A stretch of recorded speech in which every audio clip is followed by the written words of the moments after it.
Hello दोस्तों, नमस्कार। स्वागत है आपका एडवांस एग्रीकल्चर यूट्यूब चैनल पर। दोस्तों, आज की इस वीडियो के माध्यम से हम बात करेंगे मूंग की उन्नत खेती। मूंग एक ऐसी फसल है और ख़ासकर जब गेहूं कटाई के बाद या फिर रबी सीजन की जो फसलें होती हैं, इनकी कटाई के बाद जो खेत खाली पड़े रहते हैं, यदि इस समय हम मूंग की बुआई करते हैं तो बहुत ही अच्छा फ़ायदा होता है। यानी कुल मिला के ग्रीष्मकालीन यानी जायद पर मूंग की खेती करने से, गर्मियों के दिनों पर मूंग की खेती करने से जल्दी मूंग की फसल 70-75 दिन में, 60-70 दिन में तैयार भी हो जाती है और अच्छा मुनाफा भी देती है। लेकिन यदि हल्की बरसात हो तो बरसात के दिनों पर भी मूंग की खेती की जा सकती है, लेकिन जल भराव नहीं होना चाहिए बरसात के दिनों पर। और बहुत ज़्यादा बरसात हो गई तो फिर ऐसी कंडीशन पर भी जो मूंग की फसल है वो ख़राब और बर्बाद हो सकती है। यदि आपके एरिया पर या फिर जहां पर आप रहते हैं वहां पर बरसात बहुत ही कम होती है और हल्की बहुत ज़्यादा देर तक पानी खड़ा खेत में नहीं रह पाता है, तो ऐसी कंडीशन पर भी आप मूंग की खेती बरसात के दिनों पर कर सकते हैं जब हल्की बरसात रहती है। तो मूंग की खेती की संपूर्ण जानकारी साझा करने वाले हैं तो इस वीडियो के माध्यम से, क्योंकि मूंग एक ऐसी फसल है जिसमें ऐसा तो नहीं कहेंगे कि लागत बहुत ही कम है, लेकिन कह सकते हैं कि लागत के हिसाब से, दिनों के हिसाब से यह जो मूंग की फसल बहुत ही अच्छी कमाई देने वाली फसलों में से एक है। तो मूंग दाल की खेती आपको किस प्रकार करना चाहिए, आइए डिटेल से समझते हैं। देखिए, खेत की तैयारी बहुत ज़्यादा ज़रूरी है। मूंग एक ऐसी फसल है कि जब आप मूंग की खेती कर रहे हैं तो जो पराली है, पराली को पलटाने वाले हल से ठीक तरीके से प्लोविंग करा लेना है। उसके बाद रोटावेटर से, डिस्क हैरो से मिट्टी को ठीक तरीके से भुरभुरी करा लीजिए। जितनी अच्छी मिट्टी भुरभुरी होगी उतनी शानदार तरीके से आपकी जो मूंग की फसल है दोस्तों वो अंकुरण लेने वाली है और एकदम स्वस्थ अंकुरण देखने के लिए मिलेगा। और रही बात टाइमिंग की, यदि आप दोस्तों ग्रीष्मकालीन जायद पर या फिर गर्मियों के दिनों पर मूंग की खेती कर रहे हैं तो 15 मार्च से लेकर 5 अप्रैल का जो समय है वो काफ़ी अच्छा माना जाता है। और बरसाती मूंग की खेती आप जुलाई अगस्त महीने पर आप बुआई कर सकते हैं। लेकिन बरसाती दिनों पर आप मूंग की खेती फार्मिंग करने की रिस्क ले रहे हैं तो फिर जो मौसम है ना, उसी हिसाब से मौसम अच्छा रहता है, ज़्यादा बरसात नहीं होती है, तो फिर यह फसल तैयार हो जाएगी। और फिर यदि फली स्टेज पर, जब परिपक्व स्टेज पर ज़्यादा बरसात होने से नुकसान मिल सकता है। मूंग एक ऐसी फसल है दोस्तों, इसकी जड़ में राइजोबियम की गांठें बन जाती जो ऑटोमेटिक सॉइल से, मिट्टी से नाइट्रोजन ग्रहण करती हैं। हमारे इन्वायरमेंट से, हमारी सॉइल से ऑटोमेटिक यह गांठें राइजोबियम नाइट्रोजन को ग्रहण कर लेती हैं। तो कुल मिला के इस फसल में नाइट्रोजन की कम ही आवश्यकता पड़ती है। बेस्ट वैरायटी की बात करते हैं दोस्तों। यदि हम बात करें जायद, गर्मियों के दिनों पर किसानों ने गर्मियों पर जायद 2024 में सबसे ज़्यादा उत्पादन देने वाली जो किस्में हैं, जो हमको भी अच्छा उत्पादन मिला है, PDM 139 जो कि सम्राट के नाम से आती है, यह वैरायटी भी काफ़ी ज़्यादा टॉप में रही उत्पादन के मामले में। बंसी गोल्ड वैरायटी भी काफ़ी बढ़िया हमको समझ में आई। क्या आपको यह वैरायटी अच्छी लगी या फिर नहीं, कमेंट्स में बताएं। नंबर 3 स्टार 444, जिस हिसाब से कंपनी प्रमोट कर रही थी इस वैरायटी को, तो इस वैरायटी को किसानों ने जब अपनी फील्ड पर लगा कर देखा तो यह वैरायटी भी काफ़ी बढ़िया उत्पादन देने में सक्षम रही। तो स्टार 444 जैसी मार्केटिंग कंपनी की उस हिसाब से कुछ कम ही हमको पैदावार देखने के लिए मिली, यानी पैदावार में यह वैरायटी भी काफ़ी अच्छी रही। तलवार वैरायटी को भी आप लगा सकते हैं। इसके अलावा IPM 410-3 जो शिखा के नाम से आती है, यह वैरायटी काफ़ी अच्छी देखने के लिए मिली। बंसी गोल्ड, PDM 139 यह जो किस्में हैं वो काफ़ी टॉप में रहीं। प्रति एकड़ सीड्स, 1 एकड़ में मूंग की खेती करने पर 8 किलोग्राम सीड्स की रिक्वायरमेंट आपको पड़ने वाली है। मूंग की खेती में एक अच्छी पैदावार निकालने के लिए जो सीक्रेट है वो है बुआई के समय खाद, यानी बेसल डोज। तो बेसल डोज के रूप में जो आपको खादें इस्तेमाल करनी है, माइक्रो न्यूट्रिएंट खाद आपको लेनी है दोस्तों 3 किलोग्राम, गोबर की खाद 2 ट्रॉली, और कहीं कहीं पर दीमक की समस्या, वाइट ग्रैप की समस्या देखने के लिए मिलती है तो बर्टाको या फिर रीजेंट अल्ट्रा या फिर रीजेंट का आपको इस्तेमाल करना चाहिए, लगभग 4 kilogram. DAP di ammonium phosphate, इसमें यूरिया की मात्रा भी है यानी नाइट्रोजन की मात्रा भी है, और इसमें फास्फोरस की मात्रा भी है 1846। तो इसको आपको लेना है डीएपी खाद को 15 किलोग्राम से लेकर 20 किलोग्राम मात्र।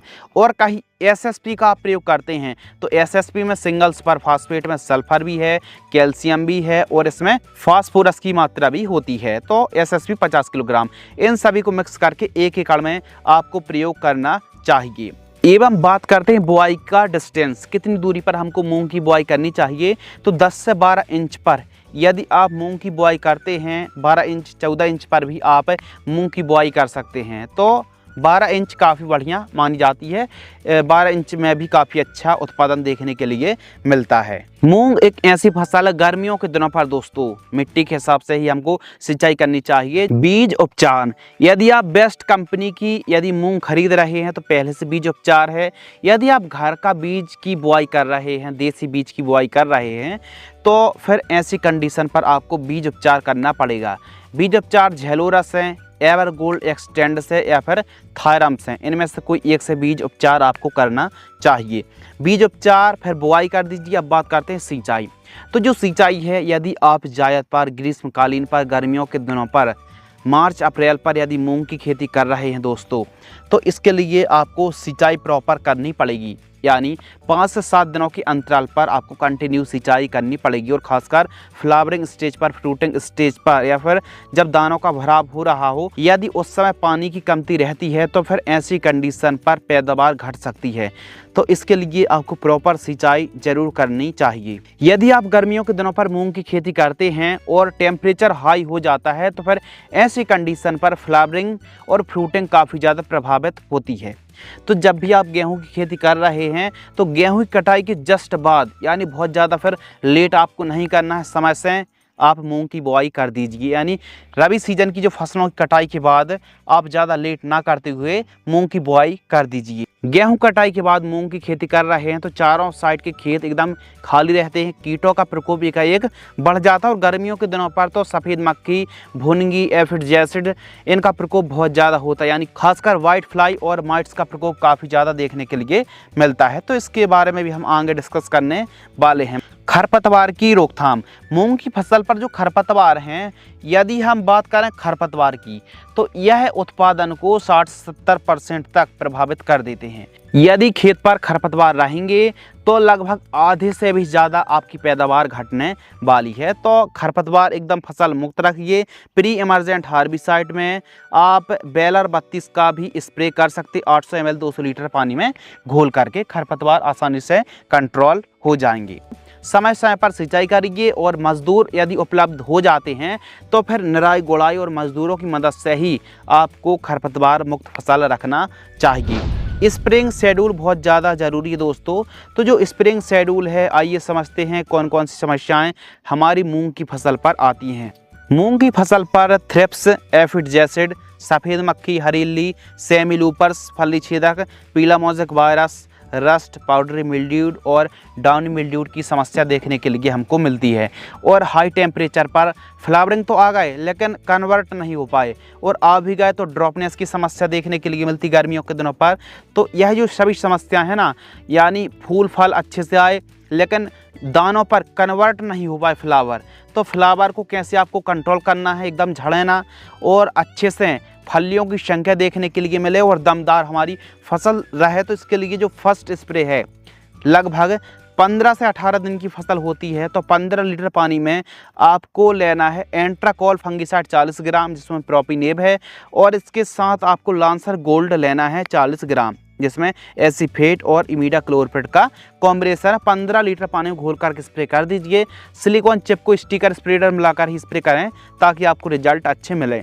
सेकेंड स्प्रे पर 30 से 35 दिन की फसल होती है, तो रोको, फ्लमरेज और प्रोक्लेम, इन तीनों को मिलाकर के स्प्रे करें 15 लीटर की दर से। थर्ड स्प्रे 45 से 50 दिन की फसल होती है, तो फ्लेथोरा, स्वाधीन, इन दोनों को 15 लीटर पानी में घोल करके आपको स्प्रिंग शेड्यूल चलाना चाहिए। अब जो मूंग की फसल है, इसमें 5 स्प्रे 6 स्प्रे तक करने पड़ सकते हैं। तो सिचुएशन के हिसाब से वाइट फ्लाई का प्रकोप है तो फिर लेनो का स्प्रे कर सकते हैं, एकतारा का स्प्रे कर सकते हैं, उलाला का स्प्रे कर सकते हैं, SLR 525 है, एसिटामिप्रेड है यानी एक्का के नाम से आती है, इनका भी स्प्रे आप कर सकते हैं। तो सफ़ेद मक्खी का प्रकोप गर्मियों के दिनों पर बहुत ज़्यादा देखने के लिए मिलता है और ख़ासकर जैसे गेहूँ कटाई के बाद या फिर मटर के बाद, चने के बाद, सरसों के बाद खेत खाली पड़े रहते हैं, तो ऐसी कंडीशन पर दोस्तों आप खेत खाली ना छोड़ करके मूंग की खेती आप कर सकते हैं। कम दिन पर अच्छी कमाई देती है। मूंग की फसल पर यह 3 स्प्रे के बारे में जानकारी साझा की, तो आवश्यकता अनुसार आपको स्प्रे शेड्यूल चलाना चाहिए। खाद का शेड्यूल यानी जो फर्टिगेशन शेड्यूल है वो बहुत ज़्यादा ज़रूरी है। देखिए, हमने बेसल डोज के रूप में प्रॉपर जो न्यूट्रिएंट की आवश्यकता होती है उन सभी खादों की पूर्ति कर दी है। इससे दानों का भराव अच्छा होगा, फसल में क्लोरोफिल, ग्रीननेस, हरी भरी और ज़्यादा से ज़्यादा फलियों की संख्या आने वाली है। लेकिन यदि हम एक खाद जब हमारी फसल 15-20 दिन के आसपास की होती है तो यूरिया और sulphur, urea 15 kilogram, sulphur 3 kilogram यदि हम प्रयोग करेंगे प्रति एकड़ की दर से और सिंचाई करेंगे निराई गुड़ाई करके, तो हमको रिजल्ट बहुत अच्छे देखने के लिए मिलेंगे। तो केवल एक खाद देने की आवश्यकता है हमको अपनी मूंग की फसल पर। लेकिन हमारी फसल में थोड़ा सा पीलापन की समस्या है तो फिर दूसरा छींटा हल्का सा यूरिया का आप ले सकते हैं। यूरिया और आप सागरिका दानेदार का प्रयोग कर सकते हैं, लेकिन यूरिया का प्रयोग मूंग की फसल पर कम ही करें, क्योंकि राइजोबियम की गांठें जो कि आप फोटो पर देख रहे हैं इस प्रकार गांठें बन जाती हैं, जो ऑटोमेटिक हमारी चाहो तो हम कह सकते हैं यूरिया की पूर्ति, नाइट्रोजन की पूर्ति या फसल ऑटोमेटिक कर लेती है। लाइफ साइकिल की बात करते हैं तो मूंग एक ऐसी फसल है जो 65 दिन 75 दिन यानी 70-75 दिन में तैयार हो जाती है। और उत्पादन की बात करें दोस्तों तो औसत जो उत्पादन है 6 से 7 क्विंटल और अधिकतम उत्पादन की बात करें तो 8 से 9 क्विंटल तक पैदावार आप 1 एकड़ से निकाल सकते हैं। मार्केटिंग रेट 6,000 रुपये से लेकर 7,000 रुपये और रेट कम ज़्यादा भी हो सकते हैं, तो रेट को लेकर के कमेंट ना करें। आमदनी की बात करें तो 1 एकड़ में सभी लागत को काटकर आप 30 से लेकर के 40,000 रुपये तक कमाई 1 एकड़ से कर सकते हैं। तो मूंग एक ऐसी फसल है दोस्तों, यदि आप खेती कर रहे हैं, खेत खाली पड़े हैं, तो मूंग की खेती करके भी अच्छी कमाई कर सकते हैं। मूंग की फसल पर फलियों की संख्या बढ़ाने के लिए एक स्प्रे पर आप प्लांट ग्रोथ रेगुलेटर, जब आपकी फसल 40-50 दिन के आसपास की हो यानी फ्लावरिंग स्टेज के बाद या फिर फ्लावरिंग स्टेज के समय, लिहोसिन, चमत्कार या फिर प्लानफिक्स में से कोई एक को आप जो डोज देख रहे हैं, चमत्कार 15 ml, लिहोसिन 15 ml या फिर प्लानोफेक्स 5 ml, इनमें से कोई एक 15 लीटर पानी घोल करके स्प्रे कर दीजिए। यदि आप प्लांट ग्रोथ रेगुलेटर के साथ है 13-045 या फिर 0050 100 ग्राम और बोरॉन 25 ग्राम मिक्स करके स्प्रे करते हैं तो फलियों की संख्या में और ज़्यादा बूस्टिंग मिलने वाली है, फ्लावर ड्रॉपिंग की समस्या नहीं आएगी। और जब भी आप मूंग की फसल पर स्प्रे कर रहे हैं शाम टाइम स्प्रे करना है, पहली बात। दूसरी बात, जितनी नमी रहेगी उतना अच्छा हमको रिजल्ट देखने के लिए मिलेगा, तो फ्लावर ड्रॉपिंग भी नहीं होंगी, यह समस्या कोई भी क्रिएट नहीं होगी।